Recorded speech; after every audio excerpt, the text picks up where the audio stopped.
Seating arrangements.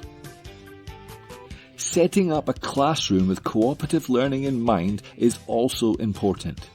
You need to think about the layout of the room as well as the actual activities. The physical setting is just as crucial to success as the actual group learning. The tendency with students is to treat the class as a whole group and underestimate their ability to work in pairs or small groups. This is where the teacher needs to take control. It's the teacher's job to change this perception and provide a base on which to build trust in cooperative group formats. Even very young learners can become independent in their learning early on if given the chance to work together with their peers. Think about adding sponge activities, brain breaks throughout your lessons, and how you can make use of these to encourage group activities and cooperative learning. Of course, the best sponge activities are fun and engaging and have an academic component without seeming too schoolish. They are there to make your classes have no dead time, but also can have a high impact on the mood, the retention aspects, energy, and general feelings from the student depending how you use them. So, making your brain breaks include aspects of cooperative learning, even just as a tool to create a team name or discussion after the activity has finished, can have a huge impact on the class and the students.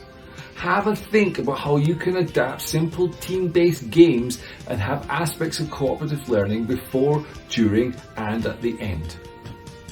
Classroom preparation. Finally, think about the layout of your class. Do you want pairs, or maybe groups of 4, or just 2 whole groups for the class?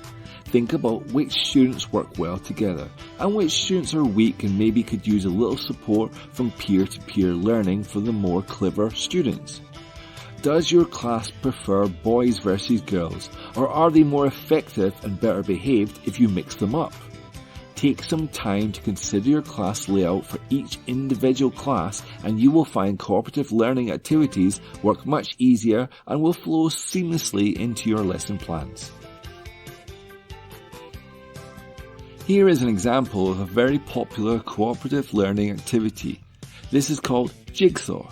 This is where each student is required to research one section of the material and then teach it to the other members of the group. Obviously, this is much better for older students who have a bit of reading and grammar knowledge behind them, but it can be adapted for younger learners. The method goes like this. You can have a summarizer whose job it is to prepare a brief summary of the reading. You can have a questioner whose job it is to prepare a list of questions that the group might want to discuss about that part of the reading. You can have a connector whose job it is to find connections between the book and the group. You can have the word wizard whose job it is to look for the few words that have special meaning or maybe words that are difficult and they don't understand and we have to discuss. I find these types of methods very good for younger levels as well as older levels. For younger classes, you can make it much easier. The readings will be much easier, the words will be much simpler, so the word wizard can just find particular words, maybe nouns or verbs or adjectives. The summarizer just has to say one sentence. They don't have to say too much. You will adapt this for each of the levels appropriately. Well guys, that was great. We looked at many aspects of cooperative learning and student-centered classrooms, and we looked at why we use them and what we can do as teachers to incorporate them into our lessons. As with many techniques and strategies, these things take practice and time to get right, and as teachers, we're always learning new ways and new ideas to make our classrooms better and more efficient.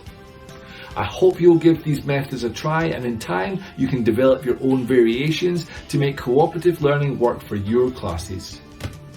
Until next time guys, thank you very much.